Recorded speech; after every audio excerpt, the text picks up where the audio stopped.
I like the jamminess, okay? We got into the car, made our way to the Pains. It actually been all week since I'd last been there, but it legitimately felt nostalgic. Like I haven't really been to that place in ages. Maybe it'd be some time since I'd really truly been there, and not just present at that location. Vocaldera Bluffs doesn't really get. It did! I was so mad about this that they were insistent on a White Christmas when, like, Anon shows up in January and it's not. And, like, no one seems to really comment on it. Well, Caldera Bluffs doesn't really get snow, but this year clearly proved to be a freak occurrence. It had been snowing most of yesterday, yeah, but it snowed before. I don't know anymore. It was snowy on prom night, and I think most throughout tonight. It's a White Christmas. Listen, alright, I'm just extremely sassy on these things. The ground had a thick, fluffy blanket of white. Going through most of the neighborhood, the snow combined with the various decoration tiles made it look like really locked in the sensation that it was Christmas time. It was absolutely charming. We stepped out of the car and into the clear driveway. Randy must have gotten up early to clear it out for us. I make a note to thank him for that little bit of kindness later.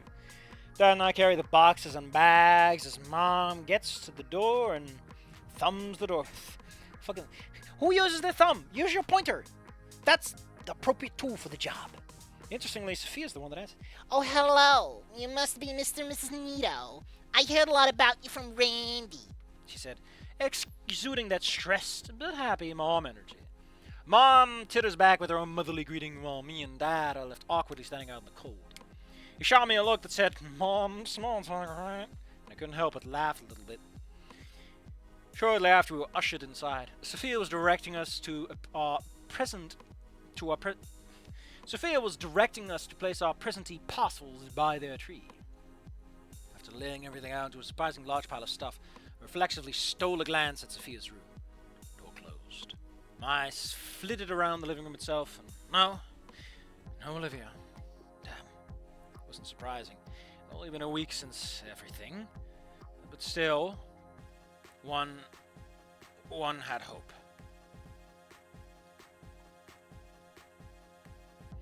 That said, the Payne's house was absolutely decked out for the holidays. Wreaths, lights, tinsel, even ceramic houses and buildings, and some sort of mock display of a town with little people. Mostly dinos, of course, doing winterly activities.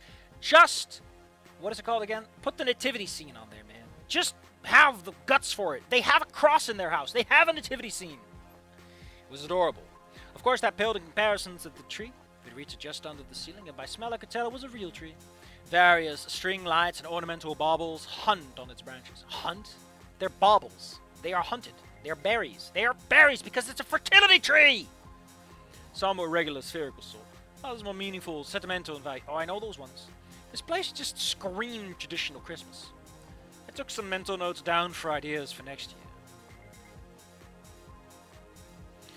There was a chance Mom and Dad would want to commit to this whole being present for us something, and if so, maybe we could host next year's Christmas at our place.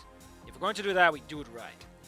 Damien finally knocked me out of my thoughts, literally with a slap on the shoulder.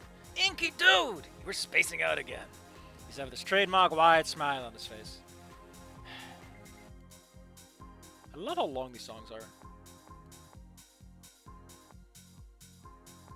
Jingle bells, but awesome. I hate how this sounds in my ears. There's something missing. I gave him a smile and a shrug as a my bad response, but he wasn't bothered at all. They should be here in a bit. They're doing their own Christmas junk at the moment, so she'll be by later. I nodded, thinking back to my own gift I got her. Hopefully she'd like it. Everyone settled into the furniture. Randy had pulled Sophia onto his lap and on his recliner, while Damien and Vinny were practically vibrating on the floor in front of me. You know, I just realized that whole feather thing, it would actually be kind of cool if the author just never specifies. We do not know. We are not allowed to know as readers. It's just for Olivia, and he has no reason to repeat it for us. Especially since E1 implies that Inco is somewhat aware that his thoughts are, like, meaningful to something, because he does kind of hint that he thinks his thoughts are for posthumous sake. Even in an autobiographical sense. You know, he comments on not having any insightful thoughts. Everyone settled into the furniture. Randy had pulled Sophia onto his lap on his recliner, while Damien and Vinny were practically vibrating on the floor in front of me. Mom and Dad sat with me on the couch proper, myself seated at the far end. A bit of small talk. Randy happened to meet my gaze and he fired off a warm smile. So far, Christmas was going well. I'd find time to issue my apologies to Vinny and Sophia, but for now, this was good. But I couldn't help myself. I jerked my head towards Olivia's door and scrunched my eyebrows, as if to say, enjoyed it? His smile faltered, of course, and he gave me a sad shake of his head. We both expected it, but still. Mom and I thankfully were none the wiser of the context. Everyone else was too keen not to dredge up that sore spot for today. God, I love how crap that is.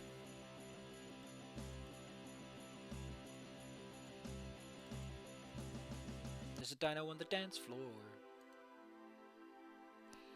Even Vinny seemed in good spirits, so there was a solid chance that was because he'd already inhaled a ton of Christmas candy. I couldn't form coherent thoughts anymore. And the way he was vibrating on the floor in excitement next to Damien, I could swear I could see him phasing out of reality. After a little longer of small talk, Sophia finally clapped her hands and announced that we may as well get on with the show. Predictably, Vinny launched off the ground. I didn't see his legs move either. So either was his own till strength or the power of sugary treats that allowed him to cancel gravity like that. Note to self, if we do street hockey, if Vinny doesn't get sugar beforehand, he'd probably accidentally kill me. We doled out the various gifts and opened them in kind. Vinny adored the nerve-setting attachment, and Damien nearly matching his excitement. Randy bellowed out a laugh while Sophia shook her head, dreading the mess that would follow. Damien was more than happy with the games the thieves had selected. He picked them himself after all. Dude, this should keep him busy for a week. Maybe 2. How many games does this guy... Why do you think he's so bad at math? And he needs help. We'll have to play some of these together later, man. Don't you worry, I'll go easy on you. Damien said it, his eyebrows wagging in excitement at the chance to absolutely demolish me. Yeah, we'll go easy, Vinny echoed, though his cackle was even less subtle about his true intentions. Yeah, I jotted down my responses, resigning myself to my fate. Vinny stared at the phone and the message a little longer than normal, but he was still getting used to it. I think Randy and or Sophia had told him, so he wasn't completely surprised by it. Oh, yeah, Vinny doesn't quite know about that. Why are you just writing things out? That's stupid, he said, shaking his hand quizzically. Vinny. What? If he just used text-to-speak like they always do online, it'd be easier, he said to his own defense. Wait, what? Vinny, what do you mean? You can just have it say what you write. People do it all the time on Juice instead of using their real voice. How old are you, Inky? First, rude. Second, wow. Why not use a colon again? Wow, I am an idiot. I never considered text-to-speech. What alleviated the embarrassment ever so slightly was Damien echoing my sentiment. Yeah, it didn't occur to me either. Smart thinking, Finn, Damien said, drawing his little brother into a hug headlock. As more gifts were opened, I started searching for a good TTS option. Man, there were a lot, and I had no idea which ones would be good. I pocketed the idea for now, something for later when we were doing family stuff. Aren't you trying to do speech therapy? Like, hold off, buddy. Don't invest too much in Brandon? I think Brandon's one of them, right? But seriously, big win for Finn today. Randy enjoyed the seasonings I got him. It was one of those TTS channels that reads Reddit threads, and he's like, "That's my real voice, you jerks!" He said I was already giving him ideas for the cookout next year, and that me and my parents would have to attend. Naturally, we agreed. Do I have any option for, like... I need to check out if there's a text-to-speech built into Firefox or something. Otherwise, I'd have to do it myself. I'm fine with that. Randy and Sophia loved the books as well. Well, Dad knocked it out of the park with Randy's book, but unfortunately it was the only one of 3 that provided Sophia but unfortunately it was the only one of 3 that provided Sophia a duplicate volume of the books. Even so, Sophia was fused with her thanks. Mom and Dad and myself exchanged our gifts, nothing particularly special. We were too unfamiliar with each other to land anything meaningful. But to our credits, no one chickened out and just went with gift cards. Gift cards! We'd worked through pretty much everything by now. Mom and Dad got a little Christmas memorabilia from Randy and Sophia. Little ceramic houses like the ones on their mantle. I think they figured that since my parents were into architecture, something building-related may land well. Fortunately, it did. Randy got me a new sweatshirt. Blue, similar to my old jacket. Sophia gave me some hand-knit gloves. They looked insanely warm. I mean, dinosaur-made, buddy. Dinosaur-made. Hold on. They looked insanely warm. The gift from Damien and Vinny was apparently a joint agreement effort, and that they picked one of the old console games and gave it to me.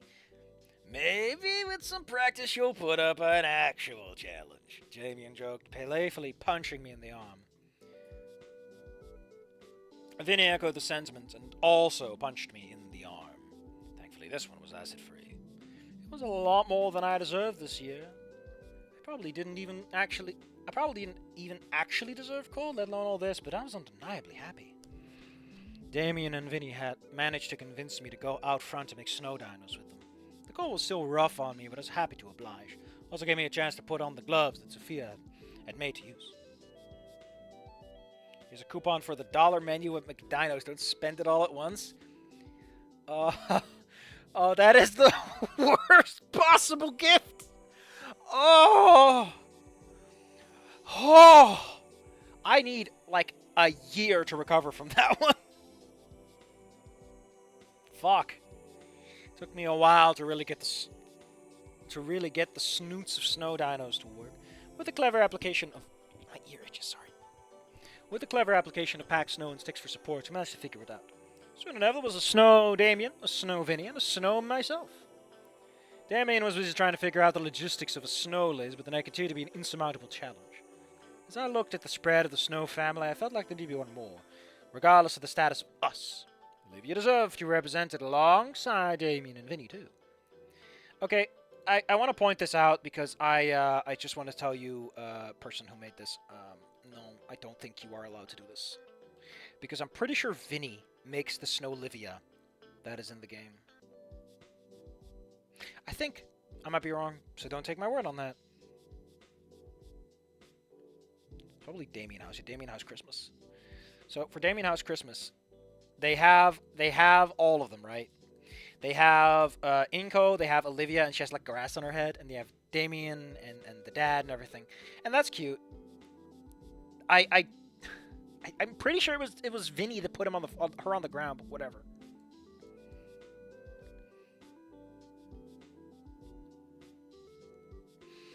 I made quick work of the Snow Olivia, settling to avoid the chair and just having it laying on its stomach on the ground. Again, copying stuff wholesale from the game is a bit eh.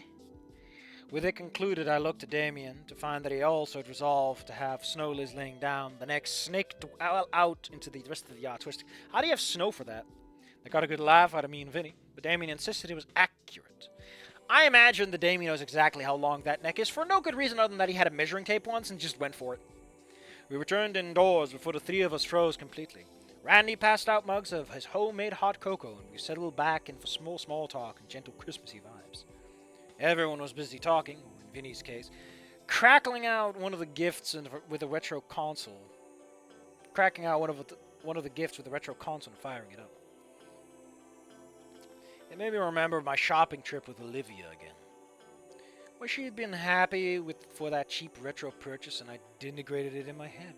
Seeing Damien and Vinny swoop in and holler as they tried to work their way through the crushingly difficult legacy games kind of made me realize why Olivia wanted it in the first place. There's a space here that shouldn't be there. While everyone was distracted by the show, my ears turned to an imperceptibly soft click to my... Jesus, Anon's special telescopic ears are back again! I mean, admittedly, Inco would, because he's, like, hyper-fixated on her, so he's probably, like, actively listening and just not telling us. My head slowly turned, and I found myself looking at a singular eye peering at me from the cracked door to Olivia's room. The column of light illuminated a silver and yellow eye. And that eye was staring directly at me. My breathing ceased. I hadn't seen her since the formal. My last memory of her was the look of abject horror and confusion as we tumbled down the stairs. I couldn't see enough of her to read her expression, but her eyes were locked for what felt like hours. She watched me for that heartbeat of time, unblinking. If her expression would change, I couldn't see it. After a moment longer, the door quietly clicked back shut. I let out the breath I was holding and sank into the couch. Inco, is something wrong? I noted down a nothing to her. That's a quote. Quotation marks, my man. I mean, I do it myself like that too because I'm a sassy boy, but hey. Things settled back to how they were before. I looked at Randy and Sophia, both of them had met my gaze. They caught at least part of that silent engagement, though they didn't have any better idea of what it meant either. Liz arrived a little while later, and as I hoped, she adored my book choice. She had other books like it, but thankfully I managed to have a lucky break and pick one she didn't. She handed out her own gifts, and they were received by the Paynes with appropriate gratitude. Well, I asked her how things went with her uncle, and she informed me that they talked through at least part of it properly this time. He did love her backup gift, so that was good to hear. I hate for things to stay tense with them. She also informed me that she had passed along my wishes to meet up when able, and apparently the best time for that would be when we returned to school for the new year. I thanked her for acting as my personal manager on the matter, to let her wander off to make herself comfortable at Damien's side.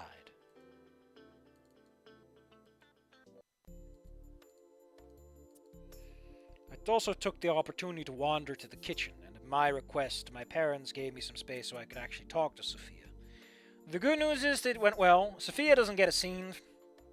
Fuck her. I laid out my thinkings over the last week, my failures and my resolution to do things better and make them right. She accepted it graciously. I mean, she knew it was coming. Randy and Damien certainly kept her well advised on me matters, but she deserved and appreciated being told directly by me. As a gift, once in a lifetime deal, a European trip straight to Breheville. It is extremely cheap to almost free, and right on time for a local festival. You know, I could use a good moonburn. A little moon scorched around the cheeks, one might say. I might be game. Is this like going to Silent Hill, though? It's like you don't tempt fate? Because I don't know, man. All I'm saying is that it's a little weird that you find the corpse of Jesus and you use a special spell and then his penis gets, you know. I don't know what the hell that was about, but I think it's hilarious in a weird way. It's the funniest shit I've ever seen. Like, fuck. So fucking good. She also took the time to apologize for her own behavior. Letting the stress of everything hit a breaking point, putting the work of helping Olivia all on me. It was a talk I'd already had with Randy, but again, she felt I deserved to hear it from her. It was appreciated. I let the adults get back to the small talk and took a seat next to Vinny as he wailed away on the retro controller. Damien and Liz retreated off to a corner house to give him a bit of space. Again, got a weird odd spacing there. Hey, Vinny. Inky, you should use the text-to-speech stuff, he said when he finally noticed my message. I'm an old doo-doo fart. I have to figure it out later. He laughed at it and caught himself. Mom said I shouldn't call people that. Probably not, but I think I deserved it. Huh? I know Olivia yelled at you and hurt your feelings. That was wrong of her to do. He's a fucking child. He doesn't know what the hell you're talking about, buddy. Like, his life is too short for him to care that much. The trauma comes later. You were just being a good little brother, but she's been unwell, and I didn't do as much as I could to help her. Or you, or Damien. Or your parents. He didn't really get it, but when he looked to his parents, he gave a gentle nod. Okay, Inky. I just want Olivia to be happy again. Damien and Mom and Dad are happier, but she's still sad. I know. I wanted to be happy, too. With nothing else said, the return focused the game. Man, there's a little more here than I thought there would be. Whoops! Ain't that just the me mistake? As things began to wind down and my parents were getting ready to leave, I wandered my way over to Olivia's door. I don't know what to say, but I've been thinking about it since yesterday. And ultimately, I just drew up a blank. Part of my problem was being an idiot about what I said. But my newfound condition was proving as much as a help as a hindrance in keeping my impulsive stupidity in check. I've been learning that if, after some thought, I couldn't think of something to say, that I shouldn't be saying anything. Well, that implies that your instincts are very sharp, and your conscious effort is terrible, which is not the lesson you should be learning. Like he says after some thought, but some thought is a bit short. More important than that, it's like Liz said. You actually need to listen and think more. Yeah, but you just said... I sat down and I rested against the wall by the door to her room. I looked at the wrapped-up gift in my hand. I think I did a pretty good job in wrapping it. Hopefully she likes it. And the gift inside. I really felt it had meaning. For the both of us. The Paynes had their own gifts for Olivia, and I think they were willing to just let Olivia follow her pattern from the last week. She'd come out at some point tonight. see her gifts under the trees and take them. But I couldn't settle for that for her. Not with my gift. Not this one. I lay the gift down in front of a door and gently rapped my knuckles on its west. I don't know why, I just can't say rapping on a door and take it seriously. I just can't. Because I immediately go to the fucking Knuckles song, you know. I'm Knuckles, and I don't chuckle. I looked to see the four adults pause, waiting to see how things would go. I don't know if Randy or Sophia told Mom and Dad anything about Olivia. They probably did. The looks on their faces told me they realized this was important and nothing else. They were giving me time. I sat by the door for several minutes before I could hear a quiet shuffling in her room. Another pause, and then a quiet click. I could hear the door open quietly, then cease.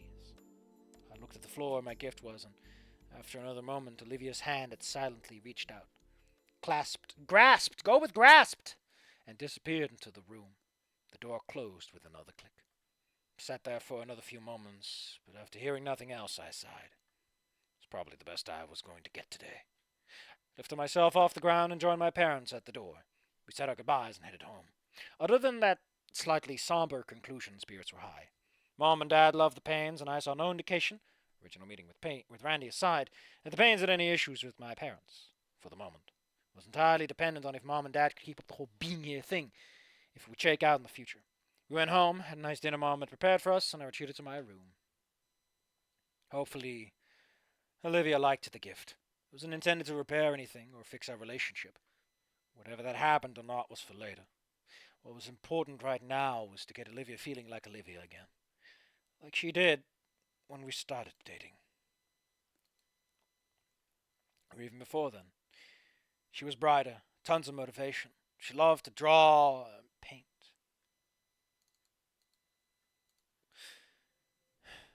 But as things fell apart, and I kept failing her, that love of creating started dying.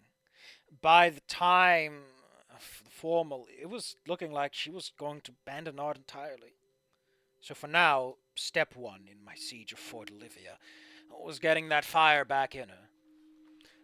Normally I have revenants for stuff like this, but set the castle on fire with fire arrows! Don't call a siege if you don't want me saying stuff like that.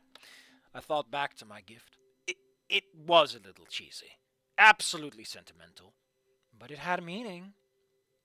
It was intended to remind her of Ayada-kan, her biggest fan and her biggest supporter. The one who pushed her and always believed in her, even when she didn't believe in herself. That quill pen I got her was an intentional, almost not international, mirroring of the one Ayada-kan always had. It was from his wife, and it was his own eternal memory of why he did what he did. A concrete representation of his ideals and his motivation in life. If I was lucky, my gift could hold a fraction of that power. Would hold. I thought back to what I had told the shopkeep I wanted engraved upon it. He'd give me a slight tweak of the eyebrow, as if it was certainly not one of the normal things people engraved on that kind of thing. But he had been in the business long enough to know that it was one of those weirder phrases. The more unique and personal ones, the matter. Again, that's not a period, that's a comma. It's a long sentence, okay? But it's a long sentence for a reason. Come on.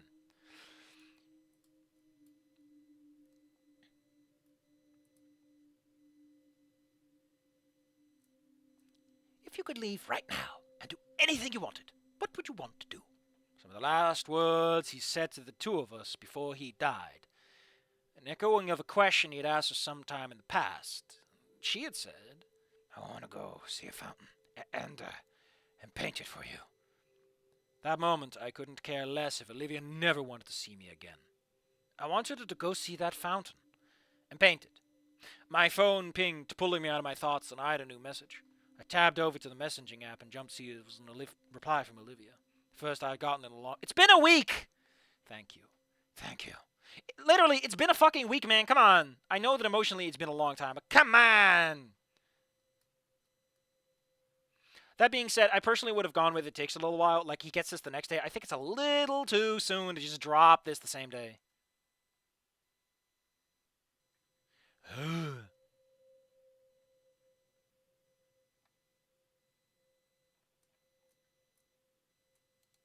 Anyway, that's it for today. We're going to keep it very simple.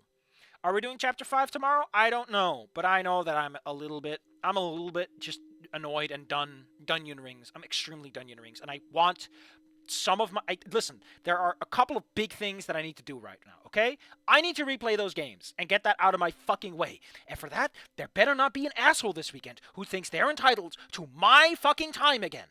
I might stream, that's outside of that. But fuck if that didn't come out of nowhere. And fuck if it didn't take a lot of time and energy. And fuck if it didn't come right after a week where I did not need my weekend taken up like that. Oh. Oh. Some people might say, learn to say no. It doesn't matter. It doesn't matter. By the time the question's asked, the damage already done. That's how I work, and that's the problem. Whoa. Anyway, next time we're going to do a bit of a time jump, which we should have done way earlier, but it looks to be a nice meaty chapter. Who is he talking to? Oh, he's probably talking to, oh, there's Ben. There might also be Scalar, because he wanted to talk to Scalar. Next time might be a bit more confrontational, and I really think that if you're going to write fluff, you have to have a moment where it gets dippy if you're going to be dramatic. And this is dramatic. It needs a little friction, because everything's going a little too buttery smooth. Even if it's just a little bit of backpedaling from Ben. It's just something, you know? Just someone who says no.